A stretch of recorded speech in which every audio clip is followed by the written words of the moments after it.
It's a new year, and 2023 could be an exciting, challenging, and interesting year on our build front. We still have a few hurdles ahead of us to get to a finished house from our building company. That's about all I can say at this point, so subscribe for updates. Richard had already started on the pre-wire last year, and the 2 long weekends over the holidays allowed him to give the electrical a massive push. He worked so hard and to his absolutely perfect standard.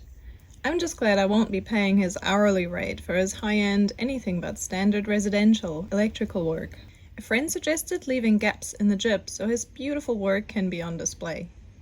Perhaps you remember from my previous video our concern about the garage beams. According to the design manager, these barrows will be exposed to 0 moisture. Well, according to nature, they are looking pretty wet. Mold started already growing on them a few weeks into their minimum 50-year lifespan. We raised the issue with our new project manager, and he saw how wet the beams are and agreed that it can't be left this way. He assured us that the building company will find a solution. Proper sides are now being added to protect the beams from getting wet. Likely quite a pricey hindsight, so we're just hoping the costs won't be slipped into any more price increases. The garage build that we organized ourselves to save money slowly progressed with a few weather delays. It's rising above the house and will have some elevated views.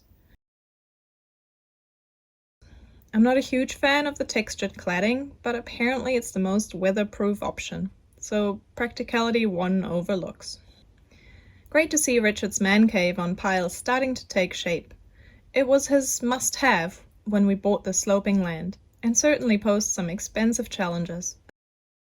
As well as, in his opinion, needed to be bigger, and perhaps that would have been a good idea, because its size limited what happened next. I was approached by friends from my past, who watched my videos and could relate to our challenges from their own building experience. They wanted to help us and the planet at the same time, so offered us the most incredible gift for our house. We'll be adding a solar system to help power our house. And what a logistical challenge it was to get this installed really quickly due to the scaffolding coming down the following week. Our future power consumption has certainly been on my mind, constantly running 2 UV lights for both freshwater and septic system, water pumps, electric hot water cylinder, and induction cooking, as well as a bigger house than we had previously, on top of rising power prices. We won't be going off-grid. It's a 5.8 kilowatt system, which feeds any excess generated into the grid.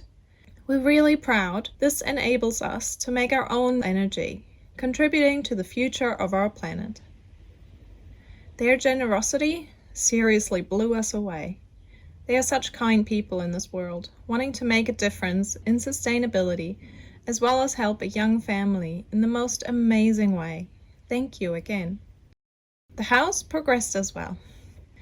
The exterior is now fully painted, and in the same light grey color matching the garage. Plumbers had a slow start, but then quickly ramped up due to the dooming installation date to get their pipes in the walls.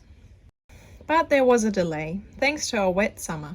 Our framing timber wasn't going to pass the pre-line moisture inspection, so large dehumidifiers had to run 24/7 for a week before a rescheduled council check. And no, the solar system unfortunately wasn't hooked up for this power bill. A few days later the walls were insulated, and they did a neat job, since the thermal rating of our house is quite important to us, and this was something we upgraded to. Our pink fluffy walls passed the council inspection on Monday, and plasterboards started to go up on the walls from Tuesday. It's been a busy start to 2023.